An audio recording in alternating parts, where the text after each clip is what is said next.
Myron, you're a published author who has written for BBC, radio and television, whose credits include The Two Ronnies, Week Endings and the news headlines. What inspired you to pursue a writing career?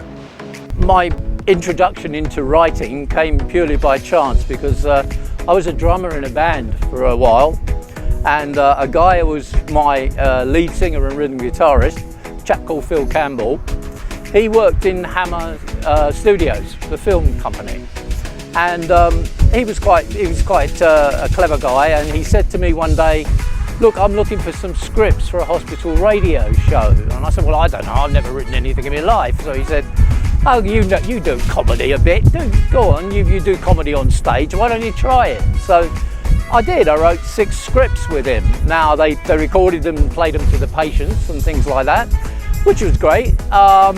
And then we had some material left over. So what we did was we sent the material to Dave Allen.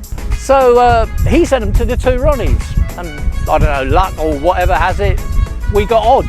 And that kicked us off, because then we started writing in earnest, and we started writing for Headlines, Week Endings, and various other programs where we could, start to make a name for ourselves. Tell us about your passion for Aphrodite and what motivated you to base your work on the goddess of love and beauty. As far as Greek mythology and things like that was concerned, it was not something that really appealed to me, okay? But my wife and I, before we even got married, came to Petra to Romiou. I mean, this place is amazing. So we came here, but we went to the restaurant around the corner. And when we were at the restaurant having lunch, I noticed something on the wall. It was a poster. And I just couldn't believe it. I was thinking to myself, why is this place called Aphrodite's Rock? There's no proof of it, no evidence. I mean, even the Botticelli picture doesn't show her, in this location. It shows her in a conch shell. And it was really strange, because on this poster, I saw an image in the water. I just couldn't get it out of my head. I just couldn't fathom it. It just seemed so out of place in terms of, what I was experiencing. It kicked it off. It just kicked it off. I just got this idea. You've got to write this now, somehow, you've got to write it. But it wasn't until years later, when we came to Cyprus as a family to live, that I could get it out of my system. Mistress of the Rock is the first book in a trilogy. Did you initially want each book to stand on its own, or were you trying to build a body of work with connections between each book?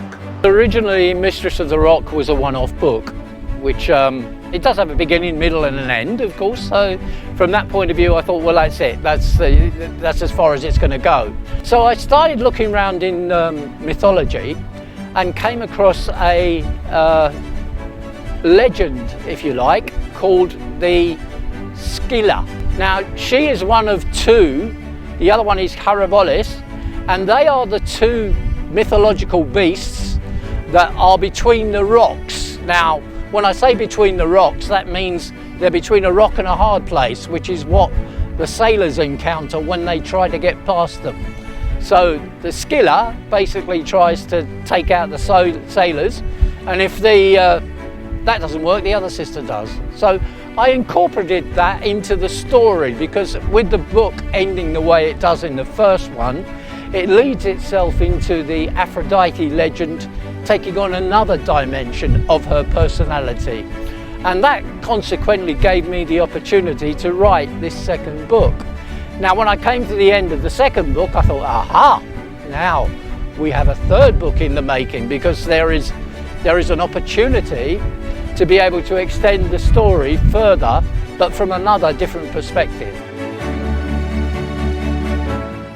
Sometimes you look at the characters in Greek mythology and you think they're vicious, they're cruel, but they have integrity, and that's something I think that we can benefit from as we endure what we're enduring at this present stage. So from that perspective, I find that the whole ethos of Greek mythology has given me a better idea of what life is all about.